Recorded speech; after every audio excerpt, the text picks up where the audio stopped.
ఈ నెల అన్నమాట గంగ సిరి కూడా ఉంటుంది. దానివలన అన్నమాట పంటలు చక్కగా పండుతాయి, ఆనందంగా ఉంటాం మనం. ఈ శ్రావణ మాసంలో ఉన్నటువంటి వాగులన్నీ నిండినట్లయితే, శ్రావణ మాసం దాకా వానలు కనుక పడకపోతే ఆ సంవత్సరం కరువుగా మనం అనుభవించాల్సిందే. కానీ భగవంతుడి దయ వలన మనకి సంవత్సరం చక్కటి వానలు పడ్డాయి.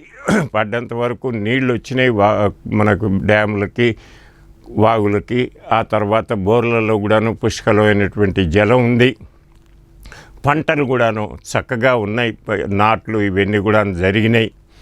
అందువలన ఈ శ్రావణ మాసాన్ని మనం వచ్చేటువంటి సమయంలో పంటలు బాగా పండాలని చెప్పినేసని వాళ్ళ యొక్క ఆనందాన్ని తెలియజేస్తూ లక్ష్మీదేవిని పూజ చేస్తారు ఆడవాళ్ళు.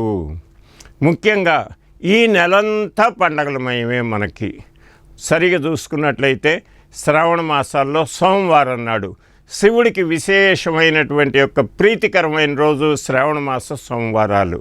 ఈ మన దగ్గర తక్కువ, కానీ ఉత్తర భారతదేశంలో అయినట్టయితే వాళ్ళు దగ్గరగా ఉన్నటువంటి గంగా నది ఎక్కడుంటుందో అక్కడికి వెళ్ళి అక్కడి నుంచి కావళ్ళల్లో నీళ్లు మోసుకొని వచ్చి వాళ్ళ ఊళ్ళో ఉన్న శివుణ్ణి అభిషేకిస్తారు.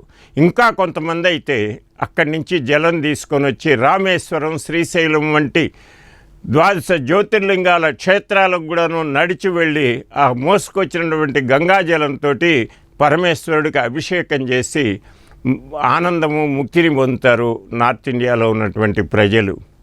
మన దగ్గర ప్రతి శ్రావణ మాసంలో ప్రతి సోమవారం నాడు శివుడికి విశేషమైనటువంటి పూజలు జరుగుతాయి.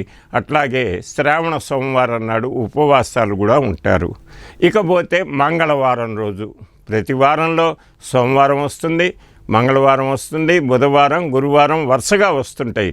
అట్లాగే ఈ శ్రావణ మాసంలో అన్నమాట మంగళవారం నాడు కొత్తగా పెళ్ళైనటువంటి ఆడపిల్లలు వాళ్ళ యొక్క దాంపత్యం ఆనందమయంగా ఉండాలని, భర్త యొక్క ఆయురారోగ్యాలతోటి భర్త బాసిల్లాలని చెప్పనేసి, అత్తగారింట్లో ఎప్పుడు సిరి ఉండాలి, మా అమ్మ వాళ్ళందరినీ కూడాను బాగా చూడాలని చెప్పనేసి గౌరీదేవికి ప్రీతిగా శ్రావణ మంగళవారం నోములు నోచుకుంటారు.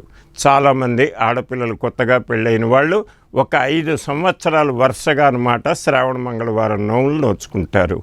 అది అయిపోతే